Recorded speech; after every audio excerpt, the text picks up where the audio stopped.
In the heart of Aurora, Illinois, lived a young woman named Keisha. At just 20, she was full of dreams and aspirations, but lacked the experience and wisdom that often comes with age. It was during a summer festival that she met John, a charismatic man 15 years her senior. His smooth words and confident demeanor captivated her, drawing her into a whirlwind romance she believed was the fairy tale she'd always dreamed of. You're the most beautiful woman I've ever seen. John showered Keisha with compliments, gifts, and promises of a blissful future. Our future together will be perfect, Keisha.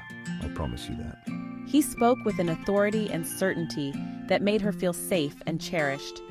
Unaware of the subtle red flags, Keisha ignored her parents' warnings and embraced her new life with John.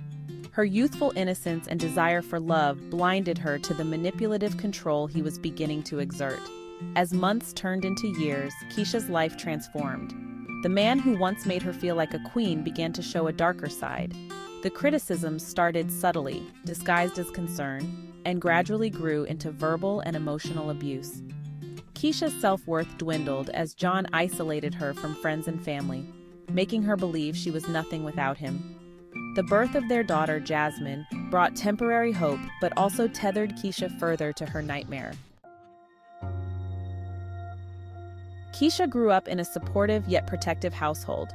Her parents, while loving, often shielded her from the harsher realities of life, leaving her with a naive outlook. When she met John at the festival, his worldliness and experience seemed thrilling. He spoke to her in ways no one else had, making her feel seen and understood. The compliments were intoxicating, and the promises of a future together seemed like the answer to all her dreams. Her parents' concerns about the age difference and John's controlling tendencies were brushed aside as overprotectiveness.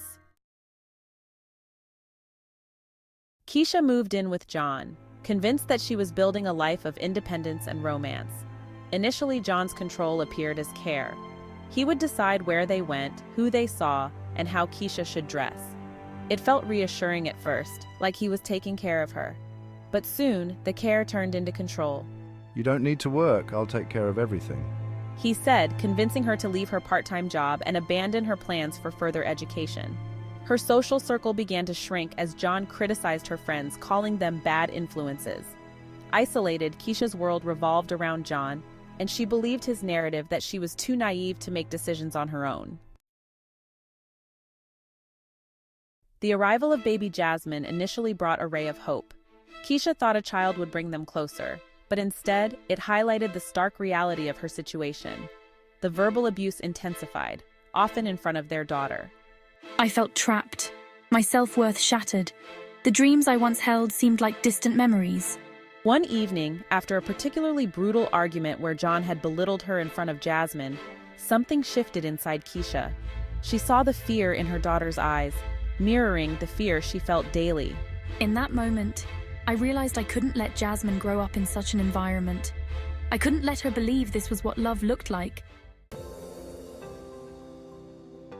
Keisha started to reach out, tentatively at first, to the friends and family she had distanced herself from.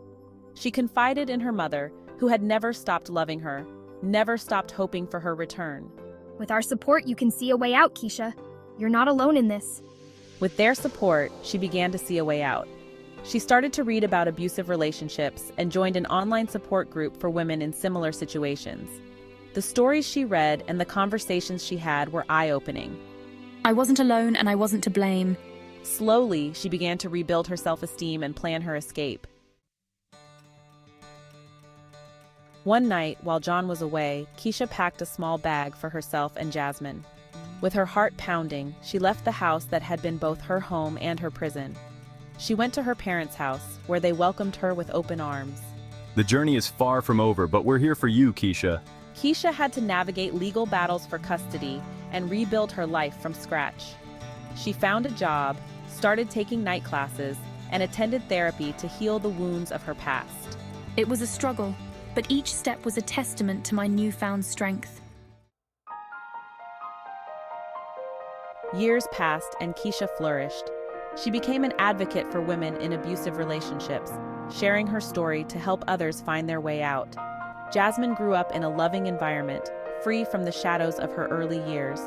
I found peace in knowing I had broken the cycle, chosen myself, and created a better future for my daughter. In the quiet moments of her new life, Keisha often reflected on her journey. She had found her voice, her strength, and her self-worth, and she knew that despite the pain, she had emerged stronger and wiser. My past no longer defines me. It is a testament to my resilience and the power of choosing oneself.